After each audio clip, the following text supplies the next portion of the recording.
Hello guys, good morning. So for today's video guys is mga unta guys kay nagsayo kog luto kay naami lakaw karon guys nami meeting sa school sa kong anak and ubanon gyapon ako siya guys mao nang magpermintig kog dinali diri guys sa tanan mga trabahoon kay napakoy pakanon bata and kailangan pa nako siya liguan ilisan unya and para makaadto na mig school.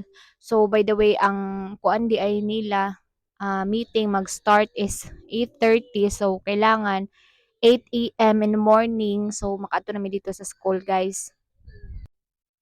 And akong giluto day guys, sinabaw na isda o nagprito ra pug og isda guys para madali ra siya. So after na ko magkaon ana guys, manglawag pa ta og kuan mga hayop like ero guys, kadaghan kami ero diri mga 6 I think and nanganak na pud to akong isa ka ero guys. So daghan na kay mig ero diri mga more than 10 na siguro siya. So magpakaon na pud ko og kuan kanang manok guys and isda sa kumbana. Yeah. So maroto guys for today's video. Goodbye.